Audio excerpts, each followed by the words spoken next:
Good evening, folks. Welcome back to another episode of Monte's Gem.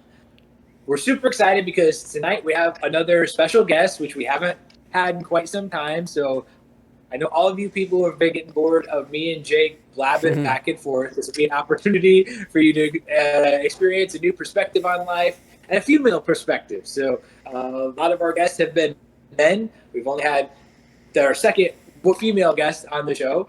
So we're really excited about this one because this is our sister Ashley. And so there's a lot of similarities and a lot of differences that Jake and I have. And I think Ashley shares a lot of those things. So growing up, like we've expressed numerous times before on the show, that there were 6 kids. I'm the oldest, then Josh, then Brittany, then Isaac, then Ashley, and then Jake. And so Brittany, Isaac, and Josh were all very close in age, and I feel like they had this really strong, sharp bond, being so close in age, to where they have a lot more stories to share, connected with themselves, that they got to experience that nobody else was really ever a part of. And I think I traversed through childhood a lot more on my own and alone a little bit more. Jake can express that as well, being younger, and then I think Ashley too, because she just dropped off from Isaac to her. And then, I mean, what's the age difference between you two? 3 years. Isaac and I, or Jake and I? 3 years between Jake us. and you, and then Isaac and you. 3 years, and then Isaac was, I think he's 5 years older than me. Okay, wow. So yeah, I didn't realize that there was a bigger age gap between you and Isaac than actually you and Jake. For some reason, I guess I just think because mine and Jake's age gap is so big that it's like everybody has a large age gap with Jake. Yeah. And it's like, okay, you guys are way closer in age than I actually expected. Because like between Josh, so what's that? I was a senior when he was a freshman, so we were in high school together.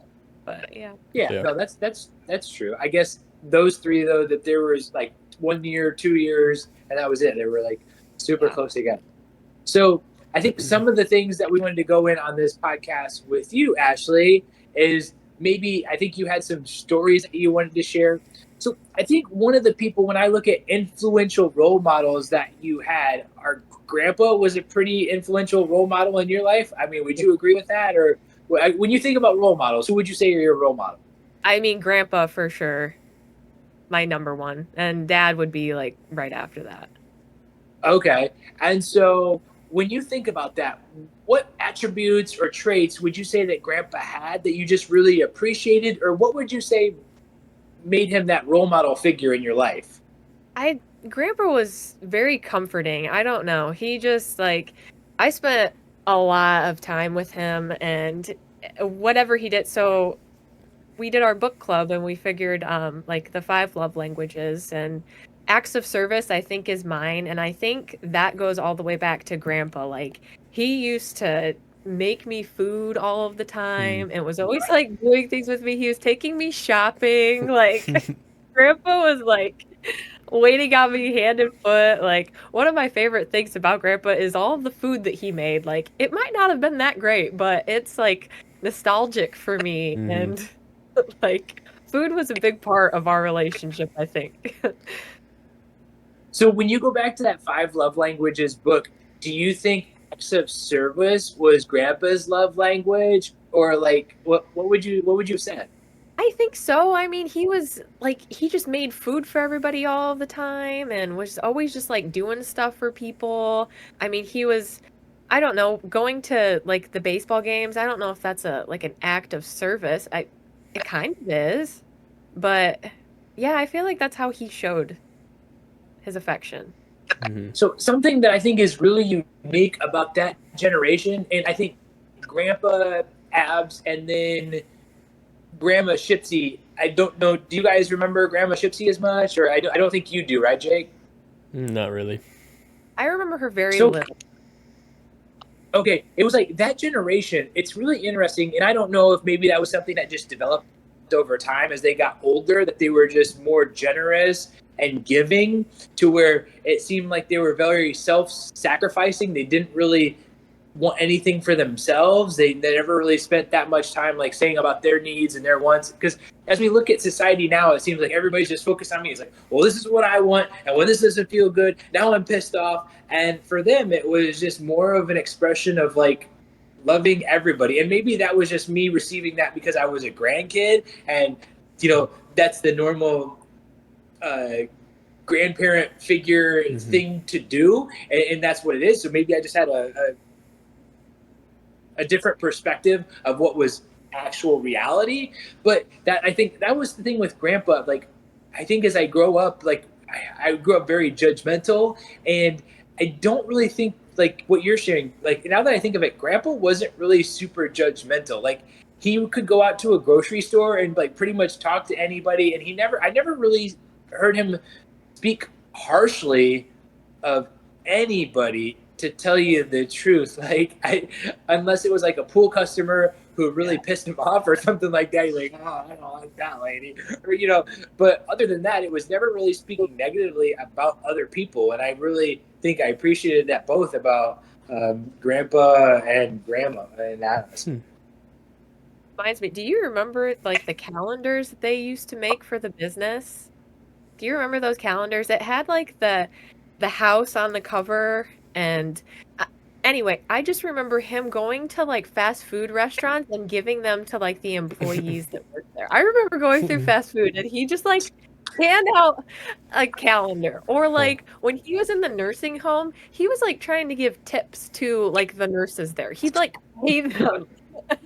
Like yeah, no, I know. Like, Uncle Ron was, I believe, in charge of his finances and his budgeting there. And he would always be asking Ron because he wanted more money to be able to give it to the nurses. And he wanted to buy candy, or he wanted to buy beer to be able to. But that's actually something that I completely forgot about, was those calendars. And one of those things I think that the reason those calendars were so special to him is that all the pictures were of old pictures and keepsakes that he had kept. Sometimes it was like from antique, sometimes it was from work, but they were all life memories that I believe were really special to Grandpa. Like, he really enjoyed going back and reliving life memories, and I think that calendar was a representation of that, and that he was then able to share that with others. But I forgot about him just giving those away. Yeah, you're right. Yeah, he'd keep us stashed like in the back of the station wagon. He'd just like pull them out, hand them over. Because I believe each year they would come out with new pictures for each year, and that was on there. And I actually don't remember how long they had done that for or what that was, but that's something that I had 100% completely forgot about. I mean, another thing about Grandpa was he was always taking photos, and I know like drove us crazy sometimes. Like, he'd try to like sneak around the corner with his little camera if you were like sleeping or something, but it just like, when he would throw us pizza parties at school for our birthday, he made such a big deal about it and brought pop even when the teachers asked him not to bring pop that was like caffeinated. And he'd put our name on the big old sign in front of the house, and then we'd have to go and take our picture in front of it. Like, he made a big deal about birthdays, and I think that's kind of like one of the reasons why I think like birthdays are so important. Like, I don't know. But, I think it even goes deeper than that. He just made a big deal about people.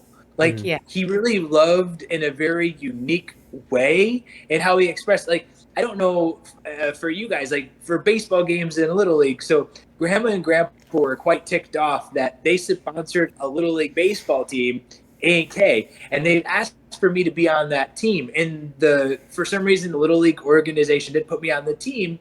And so they put me on another team. Well, it was like almost this thing in spite, where it was like, okay, well, we're going to buy hamburgers after the game for one of these things. And it was like they would go out of their way to like buy hamburgers for the team after a specific game. And one of the games, I think they would buy it for both the teams. It was like, it was just those types of things. Like, they were very generous with their time, and they didn't really have to be, but it was like they made things unique and special. Like you're talking about, like, okay, yeah, our birthdays, I don't think we ever really had birthday parties where, like, some kids got to enjoy at home or anything like that. But it was like, okay, we get to have a pizza party at class. Like that's what like is our birthday, and yeah, that's another thing that I kind of had forgotten about. That was one of my favorite memories from him. I always got so excited when he'd bring a pizza party to school, and I don't know if it was just to like show off in front of your friends, like, "Hey, I brought pizza." Like my grandpa brought pop and all that, but I don't know. I always just thought it was so fun. He just like coming down to the school to see all the kids. Yeah. And I think like looking back on it, most people thought Little Caesars was like just absolutely god awful, terrible pizza. But that was actually like my favorite pizza. It was just like I didn't like pizza. I didn't like Little Caesar, or I didn't like Domino's, but I love me some Little Caesars, and it was just like, okay, this is sweet. Like your grandpa's not bringing you Little Caesars pizza for the whole class or anything like that, you know. I think one time one of my teachers wanted to have like, Mike's Pizza in town. Mm-hmm. They wanted to have that, and I just wasn't a big fan of it. I was like, no, it's not Little Caesars. I want my grandpa to bring it. I don't want Mike's Pizza. That's funny. And then, like, you have any other stories with Grandpa? I mean, yeah, I was just always, I feel like I spent a lot of time inside with Grandpa, because by the time, like, I was even spending the night at his house, most of the other kids weren't staying there anymore. Like, I'd still get my $5 to spend the night, but, like, I wasn't doing it for that. I was doing it to go and hang out with Grandpa and stay inside and color or have him take me shopping or whatever we did. But every time I went to spend the night at his house, we would always go out to eat at whatever fast food restaurant. And for a while, we loved some Arby's. Like, we were heartbroken when they closed that one down, because we would go in there and, like, the employees would know our order when we walked through the door. Like, they knew what we were having. But, I mean, yeah, I don't know, that and going and hanging out in the pool, like, I don't know. I feel like we had a lot of memories out there hanging by the pool. I don't know if Jake, you remember a lot of that. Yeah. But yeah. Yeah. Jumping off the diving board and playing sharks and minnows and making waves in the pool with the tubes and all that.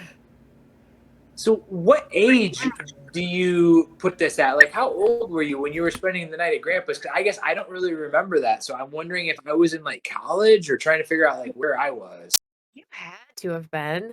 I mean, how old were the other three kids when they stopped hanging out there? Like, Isaac had to have been like a preteen or something, like maybe 12. So I was like 5, 6. Okay. I mean, Okay. I thought maybe you were talking about maybe your teenage years or something like that. So that's what I'm trying to figure out. like 7 to 10 or Okay. 11. So, I mean, I remember Jake staying a few times, but not nearly as much as, like, I stayed by myself a lot with him. Wow, I didn't realize that. Yeah.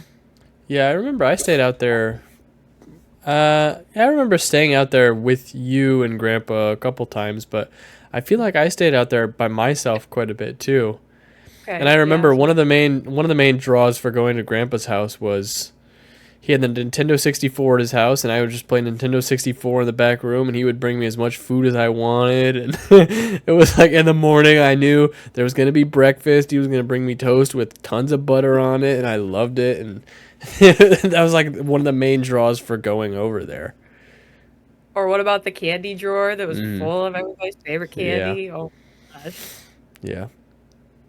Okay, so if you guys think about that, right? So we pretty much had a snack food buffet that was accessible 24/7. And when you think about like today in your adult lives, like, do you guys like sweets? Do you like snacks? Like, do you think you had so much of it as a kid that you were just turned off by it? Did you enjoy it so much as a kid to where now it's like a super pleasurable experience where you're just like, I want more of it? Like, that's what you look forward to on the weekends? Like, what does that look like to you guys?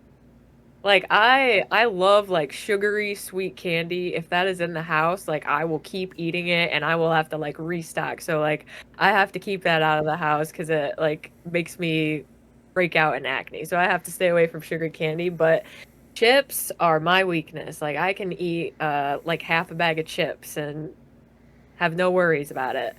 I mean, pop, I still like pop, too. So it's just, like, all of those snacks, like, they probably weren't that great for us. Like we really shouldn't have been eating all that No, they sugar. definitely weren't that great for us, and they're still not that great for us. It's like nothing's changed No, with the but nutrition facts. Like, it tastes good. I mean, I remember Jake with his root beer. He always Oh had yeah.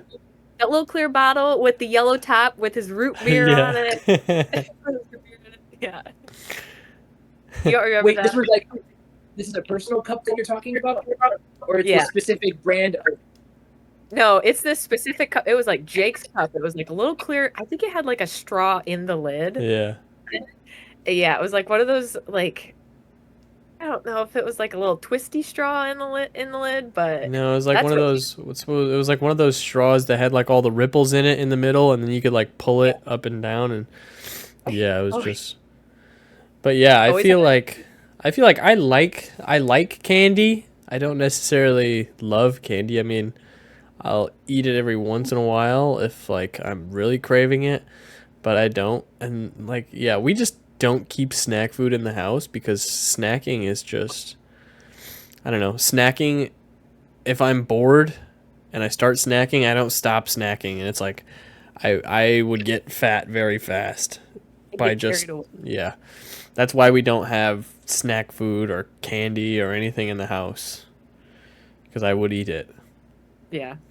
I will say this: that this is the first year that I came back home that I had enough self-discipline to just be able to sit at mom's house. And maybe it was partly because I stayed really busy, but Mm. oh my gosh, like you can open up any cabinet, any drawers. Like I haven't had this in years. I haven't because I Yeah. have absolutely zero sugar, zero snacks, and I haven't had anything in like 2 years. And to where it's just like I could go way overboard, but now it's like maybe it's that I also associate that bad feeling of after eating it with Yeah. me, so I don't even feel comfortable. But it's the first time where I've just had the self-discipline to be like, I'm not eating that, I'm not eating that, I'm not eating that. I'm like, this is all not food. I don't even consider it food anymore. Yeah. It's like there's no nutritional value. But like, so for your chips, what are your go-to chips? Sour cream and onion. Or Okay. sour cream and cheddar. Those ones are good too. Yeah. I was Okay.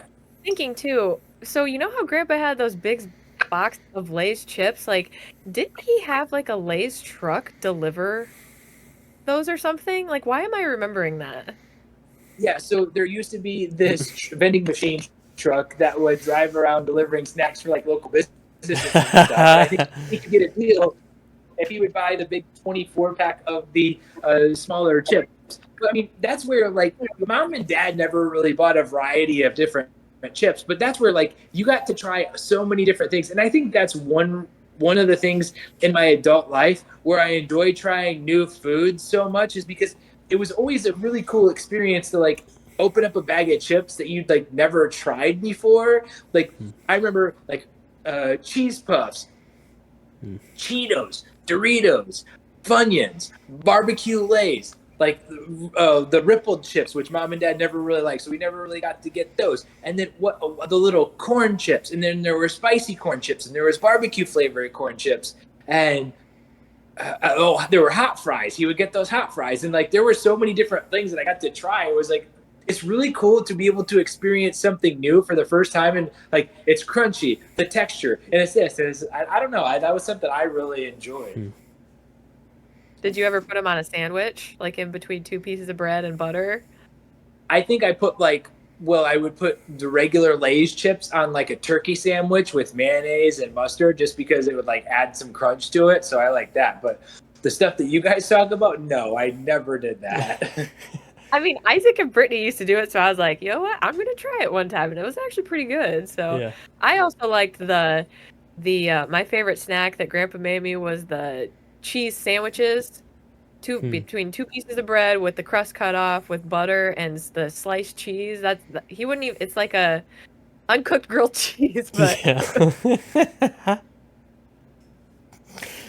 I remember the one thing that I used to hate the most out of anything, and it was very similar to that sandwich you just described, except for Grandpa would make hot dogs, and you'd have to cut the hot dog down to half, and he wouldn't have buns. You'd have to use bread. So you cut the bread in half, you'd cut the hot dog lengthways in half to like double fold it to make a little sandwich, and it was like, oh my gosh, like and then you put people like they would put cheese on it, and it was just like, this is not a sandwich. It is a hot dog. It needs relish. It needs mustard. It needs ketchup. It needs onions, and it needs to have a bun, not a freaking sandwich. And that we used to like, I don't know. It just irritated me so much. He never had buns, and I wonder if that was like because of how he grew up. Because he grew up in like right after the Great Depression, right? So they probably didn't have a lot of money, so they probably used bread instead. Never used buns when he was growing up, so that's just what he was used to. And I never thought about that, but I just ate the hot dogs without the bread. That's how I ate them. Yeah. Yeah, I think the previous discussions we had with our other siblings, that was kind of the what we kind of all figured that we came the conclusion that we came to was why he did it that way, is because you just never really had special manufactured bread for a hot dog. It was universal bread that could be used for sandwiches, hot dogs, and anything, grilled cheese. I mean, so you guys both talked about the favorite things that Grandpa cooked. What were your favorite things that he cooked to make you guys to eat? Fried potatoes. What do you mean fried potatoes? Like, what is that? I don't really remember what that is. It was like the little tiny sliced potatoes, like what are they? Like scallop potatoes is like the slice of like the type of potato that they were, and he would just fry them in loads of butter and make them like super crispy and brown on the edges, and he made me my own special plate. Like I had my own special plate whenever because he made them with, I think, fish. Like he'd fry fish or something with them, and he always made me something if he knew I wouldn't eat it too. Like if he made something that he knew I wouldn't eat, he made me something special. But every time, even when I'd come over after school, he had a plate of fried potatoes for me, and I would warm those bad boys up in the microwave, and they were so good. And this was actually a solid potato that he would hand cut and. Yeah. Okay. Yeah, he tried like canned ones one time. He's like, "Oh, well, this is a little bit easier. You would try it and see if you like it." I was like, "No, these aren't very good, Grandpa."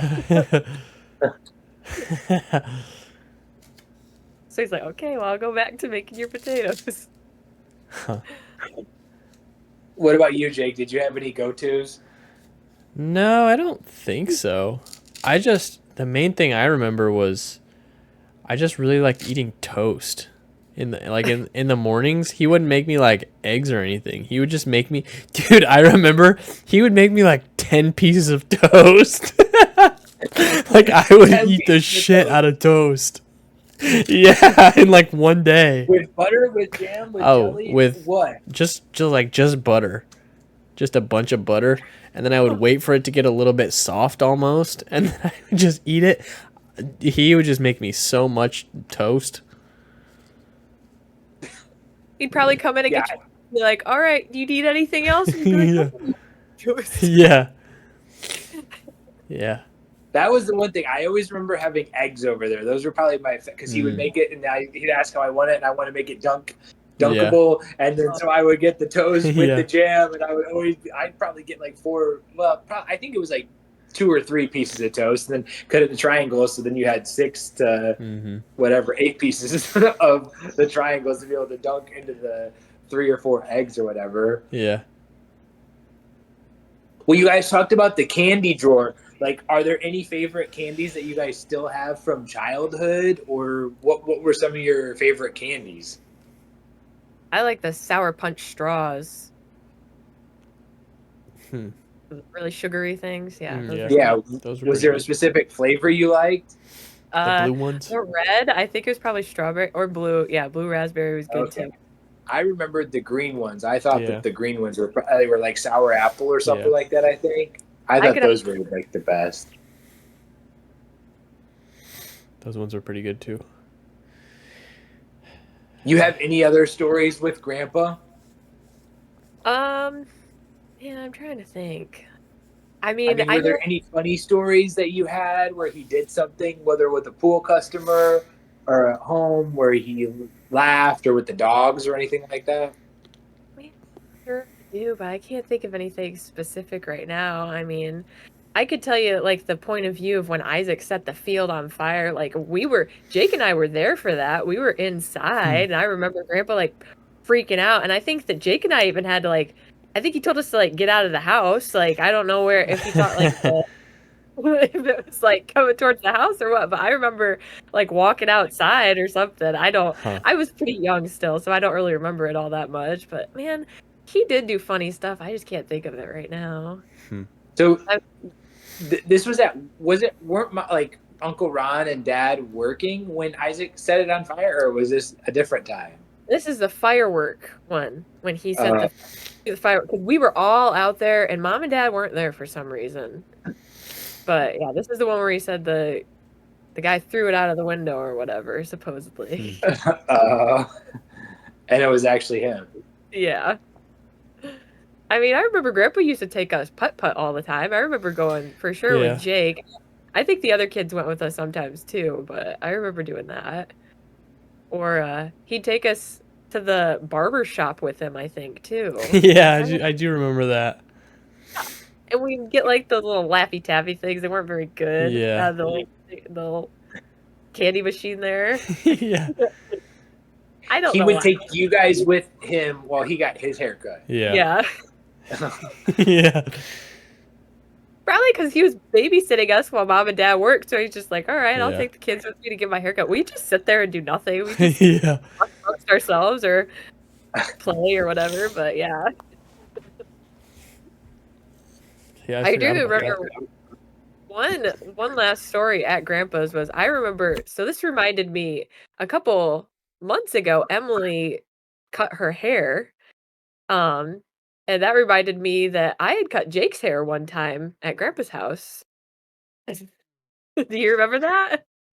You don't No, I remember don't. that? No. And you had to have been super little because maybe like one or two. And I Hmm. remember just cutting a little chunk out of it and I threw it behind the bed.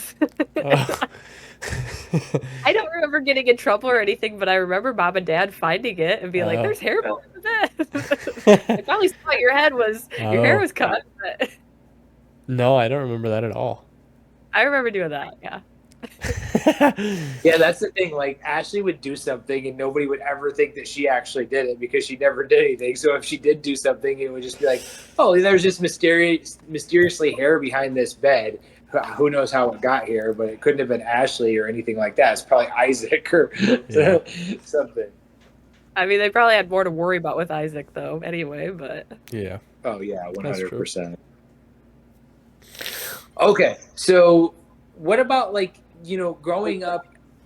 You spoke about like your creativity side, and I think more so maybe where sports were a big impact of all of our lives. That you use music, arts, crafts, and like they played a big role. Like, how did you get? How would you say you got into those? What gravitated you to go that way? yeah, I'm not really sure. I just remember, well, that being out at Grandpa's, they had so much paper out in the shop that I just remember going out there, going shopping, and I just grab a whole bunch of paper, different colors, and I'd go and cut them up and make origami or snowflakes, or I'd just color pictures and draw stuff like that. I don't know where that came about, what it came from, but I just remember just wanting to draw and paint all the time. Like, I don't really know where that came from, but Which, when you talk about making origami and like snowflakes, like this yeah. is before YouTube, so it wasn't like you could just sit and watch a YouTube video and figure out how to do it. So how were you figuring out how to create these things?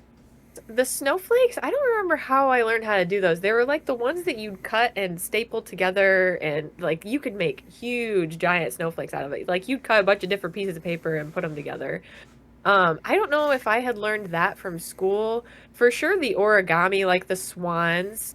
I remember in like second grade, we read a book in school, and it was about, I don't remember. They made like origami in the book, and that's where I learned to do it. And I loved making those little things. So I just went through a spree where I was just making those and making them all over the place. But I think school, or I don't really think I learned it from TV, but probably just friends at school. So wait, do you think you have a photographic memory to where you can learn something and then you just remember how it's folded or made, or were there some type of instruction manual that you were following? I mean, for the origami, I think I just made so many at school that I remembered how to make them. Like I made when I was like bored in class, I would just make the crap out of those things. And like the same thing with the snowflakes, they were pretty easy. You do like 3 cuts, and then I just have to remember where to fold them and staple them together. So I don't really know that it was photographic. I think it was more just repetition. I just did it a lot, and it was like muscle memory at that point. Okay. And then when you talked about getting into music, like what type of music were you getting into? Like were you like an MTV? Yeah. What's the one that was after school? Uh, After school, I'm not It was like sure. it was like what top 10 or Total Request Live I think it's called or Yeah, something. I mean, was it like VH some I don't remember what. Oh, VH1. VH1, yeah, I listened to that a lot. I mean, I probably started off with Disney Channel is where it all started. Like I remember listening to like the Jonas Brothers and High School Musical and stuff like that, and then it kind of just like Hannah Montana, and then kind of went into like R&B and hip hop, and like I listened to a lot of rap and stuff, and now it's more like country. I went through like a phase where I listened to EDM for like 2 or 3 years, but now it's mostly just country now. Is your first phase was Chris Brown, right? Yeah. Well, I mean, I don't know that that was my first phase. My first phase was probably High School Musical, and I was really big on High School Musical. I went and saw them like on ice. There was like High School Musical on ice. That How old were you when you did this? Who did you go with? well, Haley and her mom took me. Oh, I didn't know that. Yeah. Uh, I had to have been like 13 or man, no, younger than that. 11. And it was the actual people that were on. No, Oh, okay, but it was That a was musical. yeah. Yeah, so that was my first, and then Chris Brown was probably after that, yeah. Because I don't think I ever watched that movie, like, so I don't really know what it is or what it's about at all. It's like it's literally just a musical. Like they just sing the whole time, sing and dance, and all these catchy songs. Are there any famous musicians that are currently famous that were on that? I mean Zach. Like Justin Bieber. No, not Justin Bieber. No, You said Zac Efron. Yeah. Corbin Blue. Who was the girl who played on like The Sweet Life of Zack and Cody? Ashley Tisdale. Like they're not really they're actors, but they're not really musicians. But which, bringing that up, like I remember all these shows you guys used to watch. Sweet Life with Zack and Cody. You used to watch, what was it, iCarly?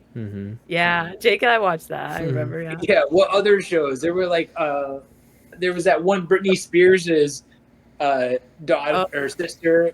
Zoe 101. Yeah. Yeah.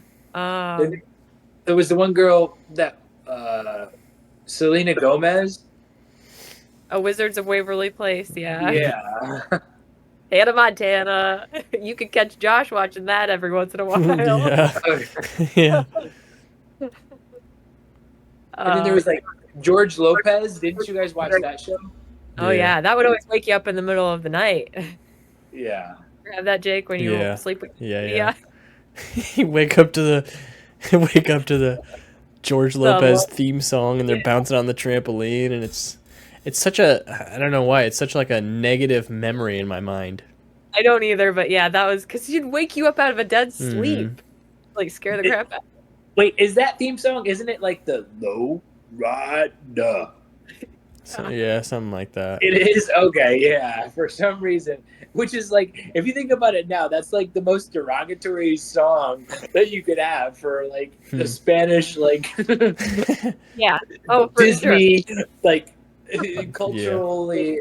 That was Nick at Night TV show. Oh, okay. Well. So like it was more like more adult, I guess you could call it. Yeah. I think Jake and I watched Nickelodeon mostly, right? Yeah. Yeah, I would say it's mostly Nickelodeon and a little bit of Disney, but... He loved his SpongeBob. Yeah. Well, how did you get into transitioning into R&B from that and like listening to Chris Brown? Honestly, I don't know where that came from. I really don't know how I got into that. Because really, I would just listen to whatever the rest of the kids were listening to, like Isaac and Brittany and them. So I don't know if I had, or watching MTV was probably a big part of it. I was Yeah, probably too young to be watching MTV or listening to the music they were listening to, but I was. So, because I had completely forgot about that. We used to like make fun of you for the Chris Brown wissy wissy wissy I wissy, and you used to Mhm. get all over my room. so pissed I would off. get that. Mhm. Yeah, the posters in the room. That was not my proudest moment of my life, but every girl goes through that awkward teenage years. Yeah. Which is interesting because I also remember you had that like you had a blanket when you were like super young. Had, Like, still have. Don't oh, don't you? you still have it? Where did you get that? That I believe Grandma Shipshy got that for me. I have two of them, but Oh, it's okay, a baby blanket since I was a newborn. Like I have newborn photos in that baby blanket. okay. But So, yeah. what do you think is special about that blanket? What do you think you associate makes it so special? I don't know. It's like we called it my security blanket. It just brought me comfort. I would go around and I'd wear it around my neck or whatever. I'd be holding it because I was a thumb sucker too. So I would always have that around my Mhm. neck and I would always suck in my thumb. And Mhm. it must have just been like a comfort thing for me, like to like sleep at night, to just have something to snuggle. Cause like as a kid, I always really loved stuffed animals too. Like I could always go for a new stuffed animal. I like to like, well, I mean, you know the nickname where the story about, do you remember with the stuffed animals in the No. net? No. Remember that? The Avalanche Ashley? No. I don't Oh, remember well, that. the stuffed animal in the log cabin, there were a whole bunch of stuffed animals and mom must have like put them in like a net or something. I don't really remember it because I had to have been like 3 years old. And I must have been trying to climb up there to get a stuffed animal or something, and I pulled that whole thing down. All the stuffed animals came tumbling down, Huh. and then I walked away with the nickname Avalanche Ashley. Huh. Yeah, so these nets in the log cabin, they essentially would get put in a corner of a house, and you'd have a corner here, a corner there, and then a corner there. So it would be like in a triangle, and then you could put a whole bunch of stuffed animals or like stuffed balls up there. And I'm assuming that you must have went and climbed up and somehow got on the Oh, edge of that, and it just all fell down. I didn't remember that either, Hmm. so yeah. that's quite interesting. Yeah, but my blanket, I always had that carrying around, and anytime I'd fall asleep on the couch, Grandpa would always go, he'd snatch it from me, and I'd wake up like almost immediately and be like, "Where's my blanket?" And I'd go out into the shop, and he'd be out there working. He'd be like painting something or gluing something. He'd have it wrapped around his neck. I'd be like, "Grandpa, that's my blanket." And he's like, "What are you talking about?" I'm like, Yeah. "Get off that," because I'd be mad at it. Yeah. He liked to pick on us too. Yeah. Yeah, I don't know. Maybe that's where I get a little bit of like enjoying getting picked on. Like I think that that's a difficult skill where a lot of people like they don't mind picking on other people, but they don't like being picked on. And I actually like being like teased and like given a little bit of pushback because then I don't feel so guilty maybe making fun of other people so much. And so I don't know, but I just like it. Like I think me and Jake had discussed this before is that the special thing for me is when someone has the ability to destroy you with their words and their jokes to the point to where you could just be essentially obsolete or not obsolete but just hurt really deeply, but they don't, and they choose to do it in a loving, funny, comedical way to where it just tugs on your heart and like you know that it's done out of love versus out of maybe hate or anger or anything like that. Yeah. That was definitely Grandpa. He just liked to pick a little bit. Just like to torment us a little bit. Yeah. Yeah. Yeah, I can remember him just always being out on the couch like faking falling asleep with that blanket on him and Ashley Yes. going up and taking it off of him and just yeah, just teasing her about that. I remember that. Yeah. Did all the inspiration from music, because you said music was such an inspiration in your life and you were so obsessed with it in the Yeah. teenage years, did you ever have a desire to make music or create music, or was it just kind of the idea of music comforting to you, or why do you think that is? Yeah, I don't really think I ever really wanted to create music because I didn't really know how, I guess. Mm, It was more of like how music made me feel, and honestly, like if anything, I think I probably would have been more into like dance or something like that. Like I remembered all of the musicals that we had in school. I was always in those, and I always like there were the last couple years that I was at Trinity. I played a couple lead roles in those, and there was always like dancing and choreography and stuff like that. And I liked doing like the dancing aspect of it. I never like went out and tried to do it as like an elective or mm-hmm. anything, but I just really liked it and liked how music made me feel. Hmm. When you say you liked how music made you feel, like what do you mean by that? Because so this is, I think, interesting because like concerts, like you guys both go to concerts and you can enjoy them. Where for me, I'm just like, listen, I would rather sit at home and just like play the best songs from this artist because those are the only ones I like.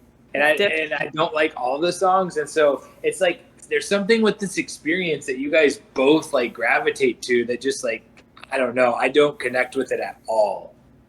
It's like euphoric. I don't know how to explain it. Like, you know when you watch an old movie and it's got a song on it that you like really like, and then you like hear that song and it just like makes you feel good. It reminds you of like that feeling that when you saw that part like in the movie. Like, I don't know. Music is just like when you hear your favorite song, you're listening to it in the car, you're jamming out, and then you go and you listen to your favorite artist play that live.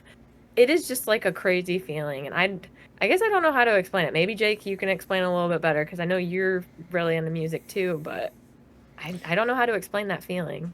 Yeah, I mean, there's something. I mean, it's the difference between watching a baseball game on TV and being there in person. There's something communal about going to a concert and everybody else is there to have a good time and you're kind of I don't know, everybody's spirit is raised up and it's kind of everybody's together and it's just that community thing like we've been talking about recently and the the music itself, you feel the vibrations. It speaks to you more. It's different than just listening to an album off of a phone where the volume's not that loud and you feel the bass and you see the people singing and you see the people dancing and everybody's screaming and yelling and singing along. It's there's a lot of external values that you gain from going to a concert rather than just kind of staying home and even if you like watch like a concert for the Super Bowl or something, it's very different for being there and watching it on TV. There's a Yeah. lot. I think music has vibrations and vibrations talk to your body and I think it affects you everybody. I think it affects different waves affect you in different ways and I think there's a science to that too, but I don't know. There's something deeper to it than just listening to the song. Because you guys both essentially shared one being able to connect one with the artist, but also being able to somewhat seemingly being able to connect with the people that are also there sharing the experience with you. And so, like, I guess for me, when I think about concerts, it's like people like smoking drugs to have even a higher euphoric feeling of it or whatever it is, or Hmm. alcohol. And I think that, like, is it the inhibitions or is it the emotions and the feelings, like increasing those to where it's a higher maybe hit of dopamine, or I don't know what it is, but that's something I guess maybe I've had a hard time connecting with, where maybe like I guess I have been in a, like maybe a religious experience or a religious song where there seems to be like a very deep connection or emotional tie to that song with the creator or anything, but I've never really so much experienced that with maybe what I would say pop culture music or worldly music. I don't really know what the best term for that would be. Like at the gym, like definitely I can get like pump up music and that, and I can feel that. But it's just interesting to hear you guys share concerts and how they're special to you and what they mean. Yeah. Yeah, it's just an experience. Just like anything else. It's like traveling to go places that you want to go and go with people, and I don't know, everything's just kind of another experience in what you like to do. And if you don't like to do it, then I don't know, it's just different. People like to do different things.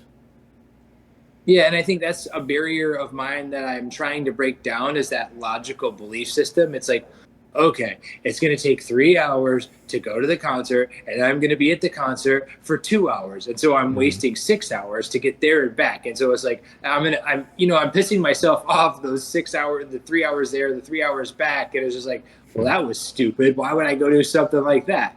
And instead of being able to enjoy the whole experience from start to finish, meaning the time that I leave the driveway all the way up until the time that I get back. And it's like my mind is like, well, what can I do tomorrow? I got to wake up at this time tomorrow. And I got to go to this time. And if traffic's bad, then that's going to put me back. And then I'm not going to get as much sleep as I need to get. And it's just like this logical thinking that sometimes can make it difficult for me to sit in the present. And that was one thing I think that I've been able to really try to be more in the present, especially like when we went to Disney. Like, people who have never been to Disney or a big city, like they can get really, really stressed out with the traffic and the wait times and those, to where I've been able to accept and see, hey, this is how Disney always is. It's always like that. And yeah, we're going to probably spend maybe 10 to 12 hours at this park. We may only ride 3 or 4 rides, but it's going to be a really cool experience to be able to be there. And when you're in line, you have to make most out of the line, whether you're joking around. Like, you can't just sit there and be stonewall and be like, how much farther we got to go now? Like every 5 minutes, like if that's your approach on it, it's going to be a super, super dreadful experience versus just being there in line and you seeing hundreds, if not thousands of other people in that same line to be able to experience one thing that lasts, maybe 30 seconds to a minute, and then they're done, and then they're going around. But it's just this, yeah. It's very interesting, because if you think from a logical perspective, like there's so many things that people would just never do, they would never experience. You wouldn't go to a baseball game, you wouldn't go golfing, there'd be all these other things. And so it's so easy to like downplay things that other people find enjoyable, because it's like, that doesn't make sense. Like, that's stupid. Why would you go do that? When it's just like, we all do the same stupid things that take just as long. Like, I like to go play golf, or I like to go to the gym for 2 hours every day. It's just like, why are you wasting so much time doing that? It's like, well, that's how I feel connected. Like, I like working on my body, pushing myself to higher limits. And there's also usually other people there that are also trying to improve and better their lives. And so it's really cool to be around other people who are working towards a common goal to better themselves. And I really appreciate that. So, but I think this goes into kind of like all three of us, I think, have creative tendencies, and like, maybe what built those creative tendencies. I would say for me, it was like baseball, being able to go and be on a stage and performing and just being able to do something I enjoyed, being able to make that once that was over, it was like, okay, how else can I create? Like, because I think, growing up in maybe a more sheltered home where we were private, we went to private schools, so we didn't really get to experience like what it was outside of that. And then, what healthy conversation was. It was always like, be polite, only spoke to when you're being spoken to, not really create. Like, and if you're not really taught how to create, it's like, well, how do you become creative? Because it's like, there's so many limits and so many boxes that are put around us. Like, be this, don't do this, do this, do this, do this. And I think that's why you see so many kids that are really, really creative. They didn't have such a strict upbringing to where it was like you have to do this, this, and this. There wasn't that structure, so it was like their minds could wander and go, and it was just limitless into what they could go and they could create and they could experience. They could try, they could do wrong, and then be able to learn from their mistakes, but also just to be able to figure out, what it was that they liked. So I get, for you, Ashley and Jake, when it comes to your creative desires, like currently, like where would you say those come from, or what do you guys currently enjoy doing? I mean, I don't know necessarily like where it came from. I just know that I've always liked doing it since I was a kid. But like I also have a hard time because like art class was my favorite class in school. And it was hard sometimes to be creative because I had more of like a perfectionist mindset. So like if I was drawing like a person and the person wasn't actually turning out like exactly how it needed to look, then I would kind of like give up, and I had a hard time. Like I didn't practice a lot when I was in school. But now growing up, realizing that like what I would like to do in the future, like I have recently started getting back into that creativity, and I've started trying to like learn how to draw and stuff like that, and like watch YouTube videos. And I mean, really it started off by I wanted to just draw like little cartoon characters of my dogs is what it started off as, and it's kind of just developed into, well, now I want to learn how to like write words and stuff like that, and oh, now I would like to like try to design things for people and like logos for people and stuff like that. So now it's kind of turned into something that I would like to pursue as like a career in the future once feel like I've practiced enough and get to that point where I'm comfortable enough creating things for others. Are you able to pinpoint that first time that perfectionist mindset showed up in your life? Like where it was that you put so much pressure on yourself to where whatever it was you were doing wasn't acceptable in your own eyes and it needed to be tossed away, or you needed to stop doing it? No, I can't really pinpoint that. I don't think I realized that until just recently within the past few years that I do that. So I don't really, looking back, I don't know that I can pinpoint where I started noticing that. And so how do you try to overcome it now when you're trying to do art and be creative? Because most art comes from repetition, doing it over and over and over and over. I was actually just reading a book last month. There was a book where it talked about early childhood development, and when the kids are, painting a picture, it's like, okay, they painted a picture. Okay, great. Well, then you ask a kid like, hey, like, okay, let's look at this painting. Like, how could you improve and make this butterfly look more original? How could you make it? Oh, well, I could do this, and I could do this, and I could do this. And so you keep asking them questions, not telling them, and then they do a second draft, and then they do a third draft, and then they do a fourth draft, and then by the sixth or seventh draft, it's like actually starting to look like a actual butterfly, when the very first one was more of just like a big circle that looked like absolutely nothing. And these are like 4 or 5 year old kids that if you keep asking, okay, well, what could you do that makes it look like this, and not so much being like, oh, okay, well, that looks terrible, like just stop, you know what I mean? And so I think it's really important to try to associate what things come up in our heads and what we tell ourselves when those things start coming up, and how we try to overcome it. Usually when I get to that point where I'm just getting frustrated with myself and nothing is working, like nothing looks how I want it to look, I'll just walk away for a while, either the rest of the day, pick it back up tomorrow. And usually by like the next time I come back to it, I feel a lot better about it, and I end up getting the result that I've actually desired. So like I just need to know, like once I start getting that frustrated point, just stop and walk away for a little while, but don't like not pick it back up. And I think that was probably my problem in the past, is that I would stop and just be like, no, it didn't turn out how I wanted it to. So I just threw it away and just gave up and didn't practice again. And that's interesting that you say that, because essentially you're saying that you stopped doing something And it at that point in time, it almost feels like it's a physical limitation where it's like, I'm incapable of making this look how I want it to look. But you stop, and it seems like you totally take your mind off of it, and then you regroup and you just come back to it later. And it's almost like that physical ability comes to you to be able to then complete it how you want it to, which is, it just doesn't make any sense at all. But Yeah. it's interesting from a creative standpoint how that works. It's like it's all in your head. It's whatever mindset you're in. So like if you're getting to the point where you're trying to do something and you just keep getting frustrated, you're going to look at your drawing and you're going to be like, this is not what I want it to look like. This is not the best that I can do.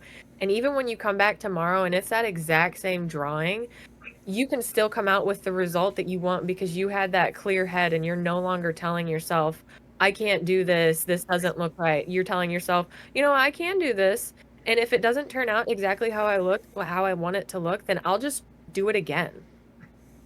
Because I think that's what's great about like the technology. So I'm not drawing on pencil and paper. I draw on like an iPad. So it's very easy to erase something, just double click and it goes away. Whereas if you're drawing on a paper, you either have to erase it or you're stuck with what you have if you're drawing in like a pen or whatever. So the digital drawing is just so crazy to me with what you can do because you can even draw a circle and you can alter that however you want in like the platform that you're trying to draw in. So you can make it look however you want it to look, which I think is that just amazed me when I started drawing like on an iPad. Because I never thought that I had been good at it before until I started doing it on that. I'm like, wow, this actually this looks like how I wanted it to look.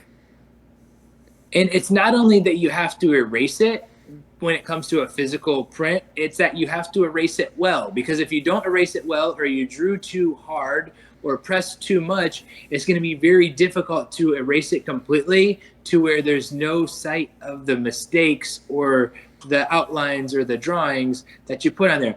So this is interesting from your creativity that, like, can you just sit down and draw, or do you have to have a desire inside of you that you draw, or like how do you just kind of decide, okay, I'm gonna draw? Like I haven't actually gone out and drawn anything by myself just because like I haven't gotten to that point, but I'm watching like tutorials on how to draw something. So like my first tutorial that I did, I drew a cherry that had like a little like water splash on it, and I just watched a video and completely recreated that cherry. But like I I was trying to get to the point where I wanted to make things for people. So I was practicing, and so like I started with my dogs and I started tracing them, but I would color everything else in. So it kind of was the desire of wanting to have like a little cartoon character of my dog that I could show other people like, "Hey, I made this," or go and put it on my fridge or something like that, and like something to like look at and be proud of. Because what interests me about this is that my sense of my creativity comes more in writing. And so I can't just sit myself down and say, okay, Chad, you're going to write. So what has to do is that there has to be some type of a question that I'm pondering or that I'm asking. And then I start asking myself deeper questions. And then I start coming up with the answers. As same in comedy, like, and it usually happens right after I've gotten done at the gym. So in the morning, I'll take a half a scoop of pre-workout, so I have some caffeine.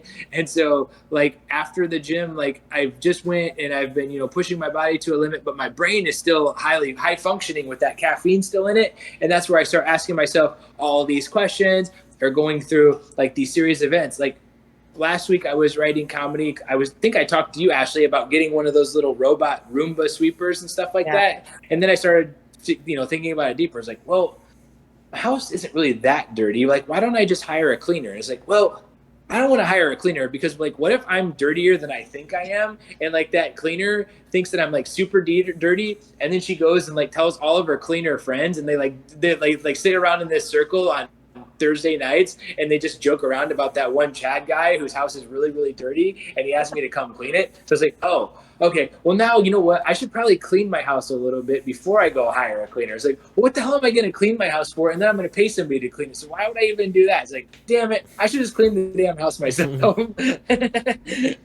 but it's this continuation of these thoughts that like normal people have, but it's like how I like perceive them. I could perceive them in an angry way, like my house is dirty. Why am I? And it's not that it's like dirty. It's just like, yeah, there's the floor should probably get swept a little bit. I should clean up my island here a little bit, and that's it. Like, it's not like I just have stuff thrown all over the place or anything, but it's that thought process and taking it deeper and in a positive light to start thinking about all the things that go on in my head that I ask myself and trying to make fun of that versus judging myself and or like shedding a negative light on it. So for me, when it comes to my creativity, I have to be in like this specific zone in this area just to be able to write freely. Or even when it's at work, sometimes my writing, it's not so much comedic, but it's very informational. And so it's answering a question in terms of what's the sales process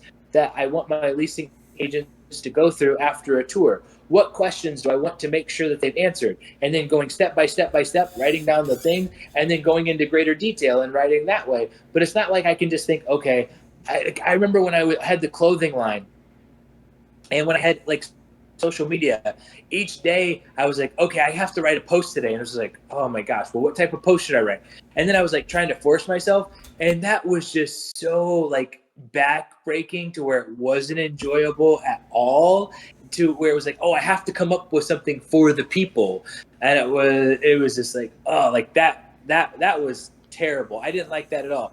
But there are some people who are really good writers who they say that they just have to force themselves to write, and they have to put themselves in front of a piece of paper. And I don't know, for me, it's just not super enjoyable. Now, I can go and I can read, like especially if I have a good book, I can just read and read and read and read. But when it comes to creating something, I have to be in a very, very particular area to be able to create versus I think we can all consume at just about any point in time. Yeah. Unless we're super stressed out and like there's just, something big going on in our lives. Like it would be difficult to read, pay attention, to focus. If, a family member had an emergency or, whatever the situation would be.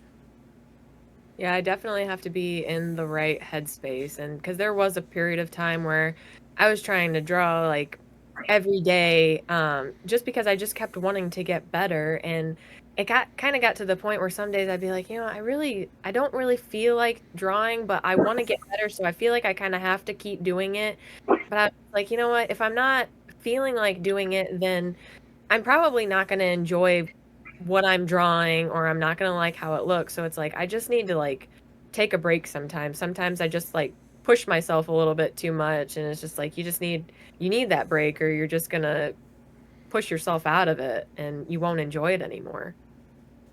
And I wonder if somewhat of that is where that perfectionist mindset comes from, to where we want to be so perfect, where we look at, oh, if I don't practice today, then that's another day that I could have missed, and another day I could have been better. And that pushing yourself so hard, where sometimes it can just remove the enjoyment from it, to where you have a distaste for whatever it is that you're doing versus just being able to sit and enjoy it. And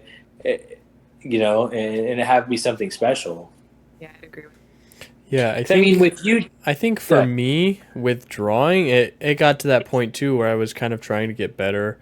So I would like learn new techniques and look for ways at how I could improve at a more rapid pace, I guess. And it kind of got to, you looked at it kind of like practice rather than doing something that you actually cared about. And it just got to the, okay, well, I have to practice today. But what I found helped me was, instead of those days where I didn't really want to, it's like, okay, just draw something and just like doodle, or like color in something on, just like draw a stupid little picture and like color it in, or just do something that's fun, and just really emphasize the idea of having fun with it over learning, because that's how I get too. I have to learn everything. I have to do everything by myself. I have to learn the absolute fastest way possible.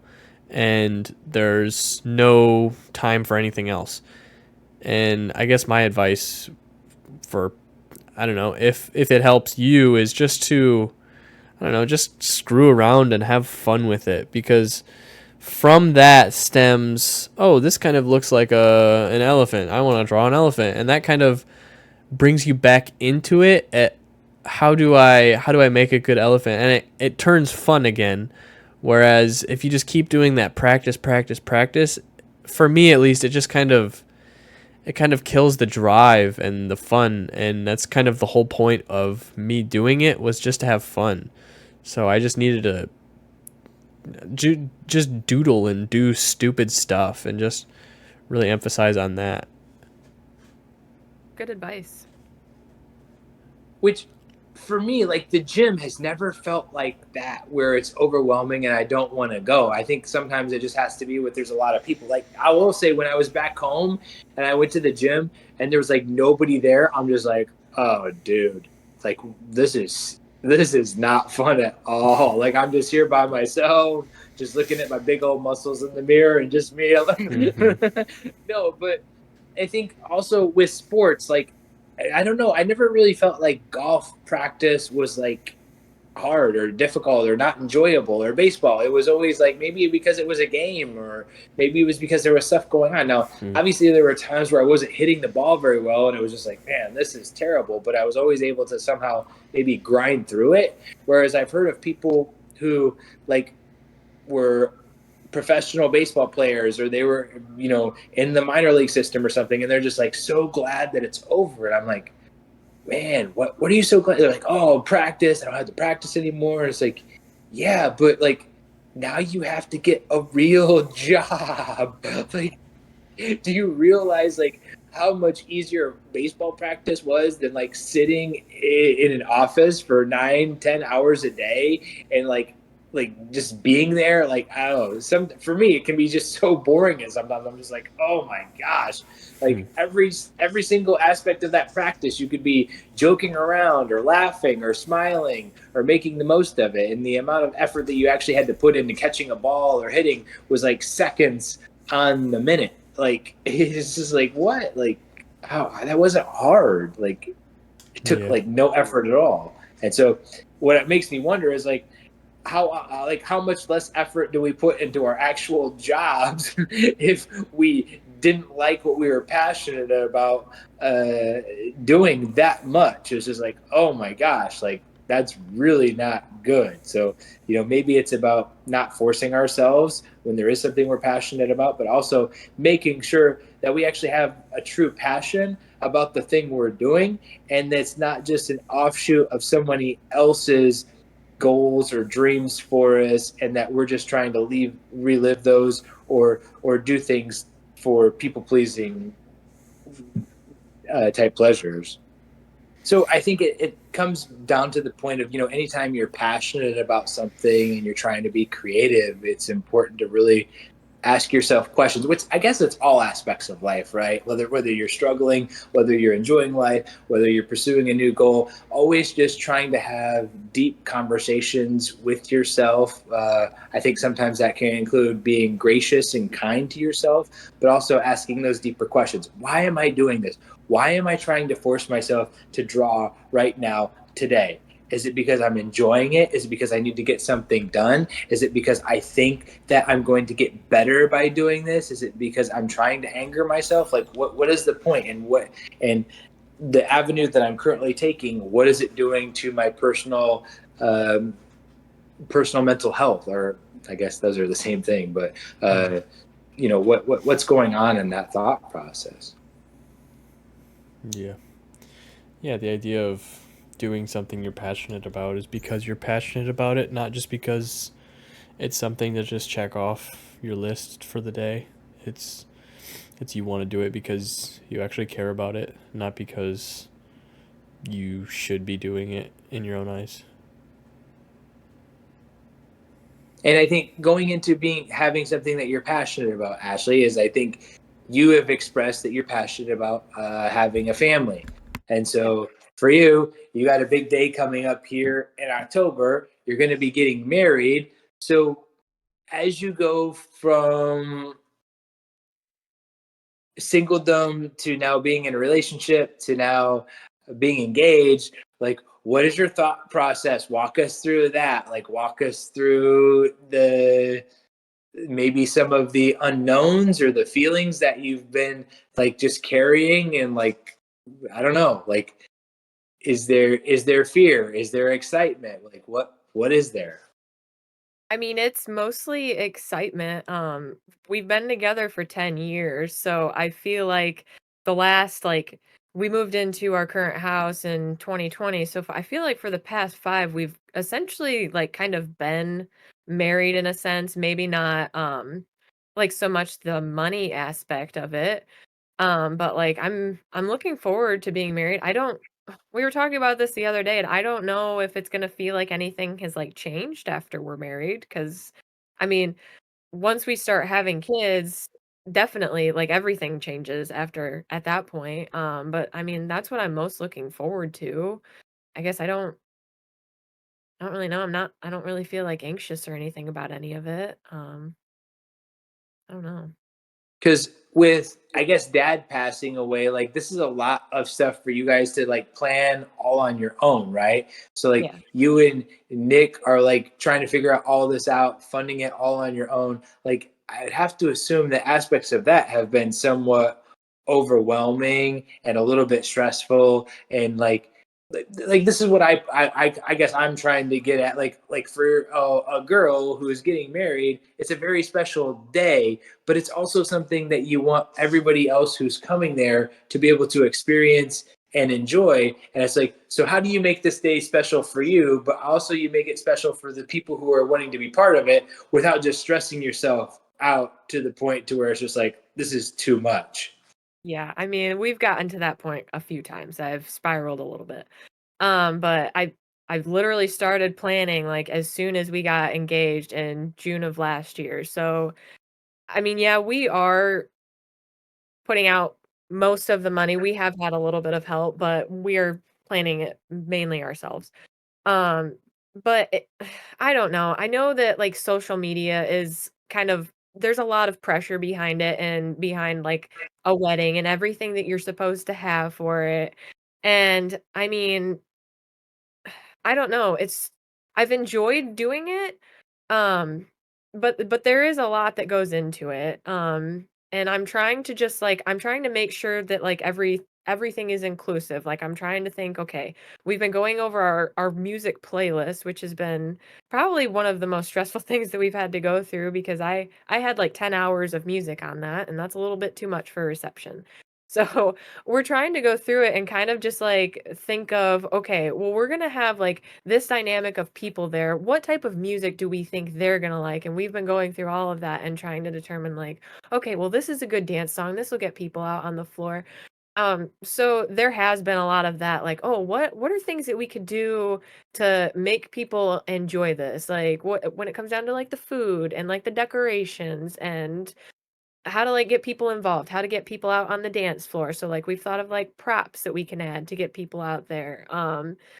But like we're also trying to like be very grateful for the people that we have in the wedding and for the everybody who has helped us like plan it and pay for it and stuff like that. So we're trying to do special things for them as well so that they all know that this is a day for us, and it's very special to us, but it's also very special for all of these people who are coming to celebrate it with us and to be there for us and to stand up there next to us. So, there has been a lot into it, but, like, we've been planning it for over a year now, so it's getting there. But I've enjoyed it. It's like my logical brain is thinking of like, okay, this is one day.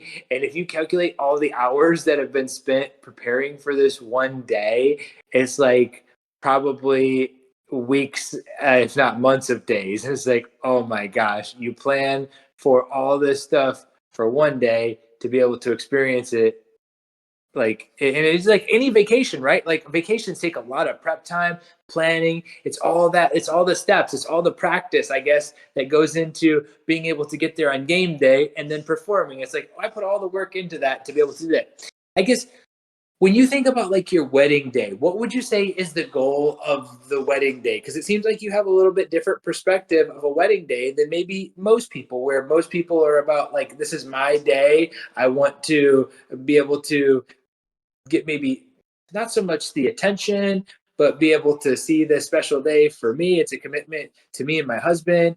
And it's like, I just want to go all out on it. Where for you, it sounds like you guys are really trying to be inclusive to all the other people there, and you really care a lot about what they do. But the issue is like, it doesn't matter what you think, like whatever songs you pick, they may totally bomb and people may not dance to them. So it's just like, you never know what people are going to like, what they're not going to like, what's going to make people tick or anything like that. So I guess, when you think about the goal of your wedding day, what would you say is the goal of your wedding?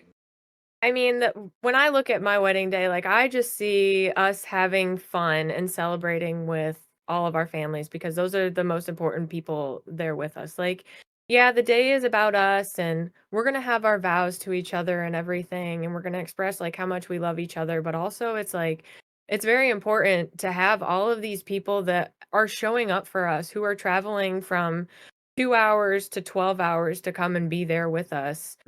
And it's just like at the end of the night, like we're gonna be celebrating and we're gonna be having a good time with all of the people who are most important to us. And so, I mean, if it were just about Nick and I, like we could just go down to the courthouse and just do it there. But we aren't people who like a lot of attention.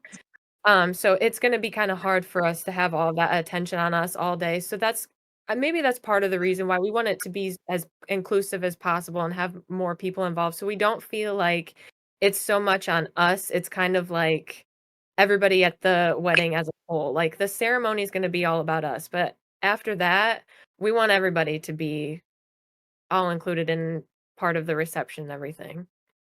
Would you say that going to your older sister's wedding and being able to be a part of that has somehow changed your mindset of what a wedding is and what it can be, and maybe brought a little bit more excitement into that, and being able to see how people interacted in the family and what there was? Has that changed? Has that given you new perspective, new light on it?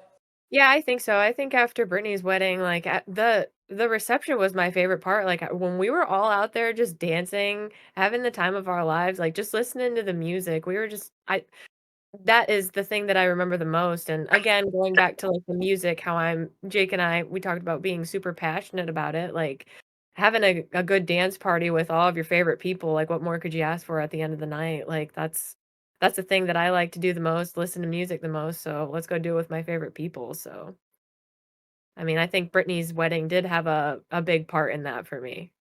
Okay, that's interesting because I guess I had always assumed that, but I wasn't quite sure.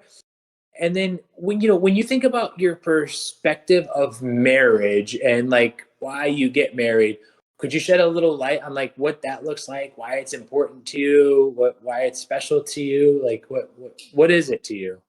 Yeah, I mean, marriage to me is more it's just like a commitment to each other, like, yeah, we've been together for 10 years, but that I don't know, that commitment to me is just a big thing, like, yeah, you can say that you're gonna be there for someone, and I know that marriage isn't, like, just that, just saying you're gonna be there and being there forever. But that commitment that you're making to that person and the vows that you're saying to each other, um, are important to me, and then at the end of the day, like, building a family together is super important to me. I mean, our parents were married for 40 years, so I don't really know anything other than that. Like I don't know what it's like to, be with somebody for 20 years and not be married. So I think that's kind of what I'm like basing the marriage off of is just seeing that example of marriage for 40 years. They were together, had 6 kids and all of that is just a big commitment, like, for better or for worse, you know, sickness and health. Yeah, and I think the key word there is that commitment. It's not an easy thing to one do. I think it's very easy to like not know. Hey, like I might not be prepared for this. I might not be prepared to be a husband. I might not be prepared to be a wife. but I'm continuing to work on it, and I'm trying to figure out how I can do the best that I can possibly do, but also be willing to progress through this journey and to be able to get better at it, and but also being able to accept this person that I'm choosing to spend the rest of my life with, realizing that they may change, that things about them may change, but also trying to be there by their side and realize that they have the best intentions. They've always had the best intentions at heart. And so trying to be able to communicate effectively back and forth so that we can continue on with this commitment and still have these shared values and their shared goal to be able to, whether it be raise a family, to be able to enjoy each other's company. There's a lot of things that marriage includes. Some people, it's a commitment between two individuals and God, and having that foundation to where, listen, I'm putting all my trust in God, and I believe He's the creator of the universe, I'm also believing that He's created all these other people that are here on this earth, and that I need to be empathetic, kind, and compassionate and loving towards all these individuals, especially this one right here who I'm choosing to spend the rest of my life with, because that's where you have true commitment. I think we had a conversation last night where me and your fiance were talking about some things, and I really started thinking about that a little bit more. And it's like, what, like, when you have a shared value system and you make those types of commitments and you have this belief that there is a higher being above you that has control, or that at least enabled you to have life, and then you go and you create a commitment with one other person, believing that He gave us both life and we're going to commit to do the best that we can do because of the life that He has given us. There's something really, really special and powerful in the acceptance of that I'm just not out here all on my own. I didn't create myself. I didn't create my own story. I'm not just I am a miracle that I've came to life and I had that, but that there's this creator, that there's this person that's creative, just like all the ways of creativity that we've shared here tonight, that's writing this story, that's being able to draw the picture, that's being able to write the music, that's being able to, write the wording. He's created me and me alone, who I currently am, and that commitment, I don't know, it's really something special that I really started thinking about a little bit more. And I think for me, it also applies to who I choose to spend time with, and then having to have some type of shared values in terms of, personally, I believe, a belief in a creator, because if they don't have that, then everything else is going to break down in terms of like disagreements. Like, well, how can you determine what's right and what's wrong? How is this wrong? How, what's right in your marriage? What's wrong? It's like, well, if you have one thing up here that you both believe on, and there's a foundational truth to all those things, it's like, okay, now we can hold each other accountable. And I think that's what's really important with that commitment, is being able to have a standard to hold other people accountable, and them, agreeing to be held accountable too. We've talked about it. It's definitely we want to like grow with each other is what like we want in a marriage. We consider each other our best friends now, and we want to continue to grow with each other. We enjoy spending time with each other. We want to continue to do that. We want to continue to like to do things together and to travel and go on vacations and stuff like that. Well, and just as I look at you guys in the last year, like the things I think that you've not so much pushed each other to do, but encouraged each other to do. And like starting your own business, like Nick starting a pressure washing company, he's went out on his own. And I don't think old Nick could have just went out and started a company all on his own without you guys having some type of communication back and forth, like talking about being able to create. You guys do like signs, and you've done other things with t-shirts and stuff like that. But it's that team aspect of being able to, one, I think, having maybe disagreements and talk about, well, I don't think this is going to work or this is going to work, but it's like, well, how can we make it better? And then that push back and forth, like, and it's that like journey upward that you guys keep going back and forth, but it's always a progression upward to be able to make not just yourselves better, but the team better. And so, I mean, that's been really cool being able to see that. And I think, I see that with like Jake and Evelyn as well, in terms of how they talk and they communicate back and forth with each other and the support that they offer each other. Like, I know you shared the story, Jake, when you had the little, what were the little sticks that they stole from Amazon or whatever. But it's like, it's cool that you have someone who supports you and, like, I guess maybe just even allowing you to do those things where it's not like, hey, like, I don't want this mess around my house. Like, you know, those are things that are really difficult if it's something that you really want to do, but it seems like you're in a box and you can't do those unless there's like this special circumstances to be able to do it. So it's, I don't know, that's encouraging to me to be able to see that. He's helped me a lot with like my creativity because I voiced when I get frustrated, he just tells me like, hey, just walk away from it for a little bit. Just come back later and you'll get it. Like he's so encouraging. And we couldn't have done this without each other, like the power washing and everything. But anything that I've done, like the t-shirts that I've made for people and stuff like that, like there's no way I could have done all of that without him. If he wouldn't have pushed me to help me and like, hey, you'll get it. You know how to put these on a t-shirt straight. Like, I think having his support already like shows me like he's gonna be a good husband and a good father. And so that's one thing I'm looking forward to, is like having that support system, you know. Well, I think even this podcast here tonight, I think is complete evidence of that, because I mean, I don't know if you could have done something like this previously without, and I'm not saying that Nick is responsible for all of it, but I think it's both of you guys being able to draw each other out of your shells, being more dependent, being more confident in yourselves, and just being able to express yourselves fully. I don't know if Ashley, before having like a Nick in your life, like, I think this would have been really hard and probably really stressful, which I actually don't know how you're feeling right now. I don't know how sweaty your armpits and palms are. Maybe you're just like sweating bullets, but I mean, it's just felt like it's been a very natural conversation. And I don't think that something like that comes without, you know, being able to have these types of constant communication on a regular basis with a significant other or a partner or anything like that. No, I completely agree, because when you first started inviting siblings onto the podcast, I was like, there is no way I am going on there. I was like, I do not want to do that. And then I think, honestly, after we did our first 2 book club video chats, I was like, okay, this isn't so bad. So then when you texted me, I'm like, yeah, I think I could probably do that. So I mean, yeah, I was a little bit nervous, but for the most part, it feels pretty comfortable. So I'm not, yeah.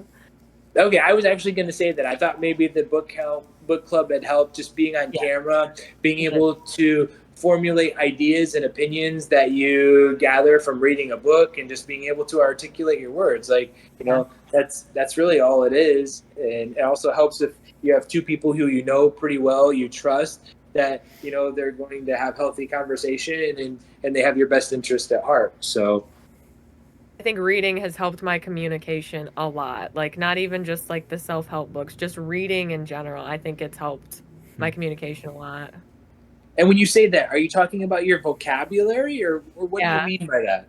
That, and just like articulating like sentences, like when you guys ask me questions, like I'm not thinking for a minute like, okay, how do I answer this? Like I feel like I have a response right away, at least. So I mean, I think that's helped a lot. And maybe that goes back to like having the communications back and forth, like from the book club and stuff like that. But I think sometimes it's not just the reading, but it has to do with asking ourselves those inner questions and being able to develop all of these answers before we're asked the questions. Like, just being able to work through things. Like, it's very easy in today's society to just be able to consume, and then it's just like, well, what do you like to do? It's like, well, I don't know. Like, and not having answers for absolutely anything. But if you actually take that time to be present, to be alone, to read books, to, especially if you're reading, you know, self-improvement books, nonfiction books, to be able to understand, you know, the questions that people ask, the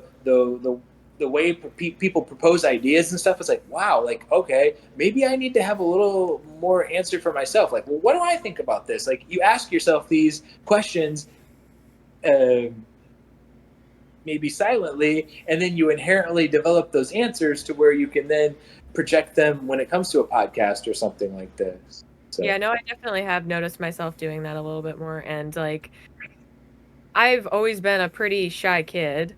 But I think like once I get in an environment that I'm comfortable in, I can be like a little bit more outgoing. Like I'm a pretty big introvert, but like when it comes to work and stuff, like I can carry on conversations with my coworkers like no problem once I'm actually comfortable with them. But when I get out into like a new situation of new people that I don't know, like it's kind of hard for me to like continue a conversation or start one, but I'm trying to like get better at like learning those questions that you can ask people to like start a conversation or think of, oh, how would I answer this question if they were to ask me that and stuff like that. So yeah, it's hard being the shy kid.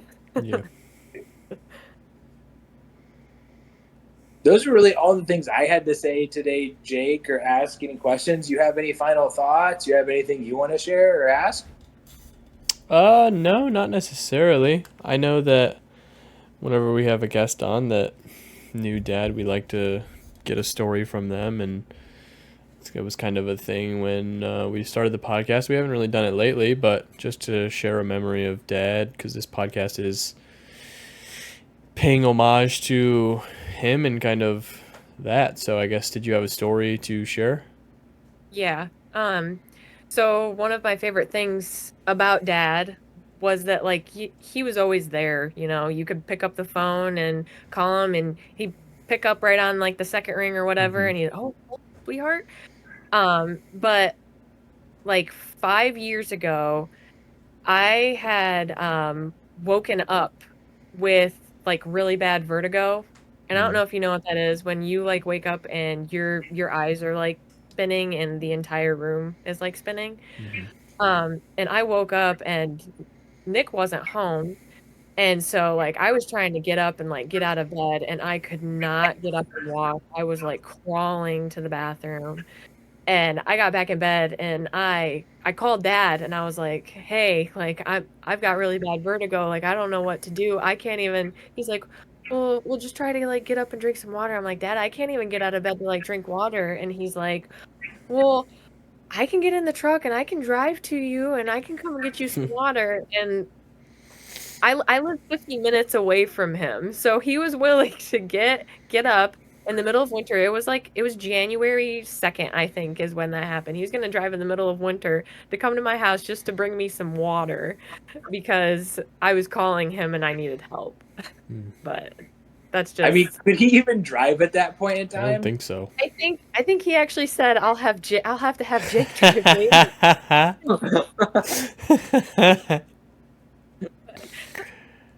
Like regardless, he was gonna try and come. Right. That makes more sense. He said, actually, well, I'm going to make Jake get his ass up, and he's Yeah. going to drive me over there. We're going to... He's probably just back in there playing Call of Duty or playing video games or something like that. We can go. I mean, it was like 11 o'clock. Jake might have still been sleeping at that point. In the morning? In the morning, yeah. Oh. That's interesting. Have you experienced vertigo since then? No, but it took me a very long time to get rid of it. Like, I don't think I got rid of it completely until like mid-February. What do you think caused it? I mean, they think it was like a virus or something, but I ended up going to, so I had a chiropractor at the time, and I kept telling him, like, my vertigo's not going away. Can you help me try and figure out what this is? And he ended up doing x-rays on my sinuses because I've always had really bad allergies. And my sinuses were so inflamed and I had so much scar tissue that they were like completely like plugged. Like I wasn't getting a whole lot of like air through there. So he did like these treatments to expand my nostrils. And since they did that, I haven't really, I mean, I'll get bouts where I get like a little bit of dizzy, but I've never had that again. That was the worst thing. If you've ever been drunk and have like the spins, it's like that, but it doesn't go away after you're not drunk anymore. Like, wow. So it sounds like you're like weren't getting enough oxygen to your brain. I mean, maybe it could have also been a virus, and the sinuses having like expanding that could have helped it. Nobody really knew. You can't like test it to see why it happened. I had to go through like physical therapy, and the sinus treatments were that thing that ended up doing it for good. My But number one diagnosis is that you're not drinking enough water. That's what I yeah, always say to everything. gallons of water a day. What? I can't drink 2 gallons of water a day. Yeah, well, just more water than you currently drink. I do drink. I drink more water. I've been upping my water intake, so we're good. There you go, folks. Hmm? All right. Well, those are all the questions that I had. You have anything else, Jake? No, I think probably just want to say thanks for being a guest. It was a lot of fun. It's been a while since we've had a guest, so it's always nice to have a guest. And uh, having a sibling on the podcast is definitely a fun time. So we appreciate your time. Yeah, thank And you guys. always enjoy having like a new perspective of Yeah. just another way of thinking. And I think it's really cool, like how we're different ages, but we've all experienced life in a similar way, but very differently. And Mhm. so it's like all the emotions that I think we all experience, everybody experiences those. It's just come in different avenues of how we experience them, and then how we work through them, and then how we create our passions and those types of things. So it's really cool for me just to be able to hear different perspectives, especially from like Ashley, who's always been somewhat of an introvert. And so, like just getting to hear your thoughts and stuff has been, really enjoyable. So I appreciate you being willing to take the time.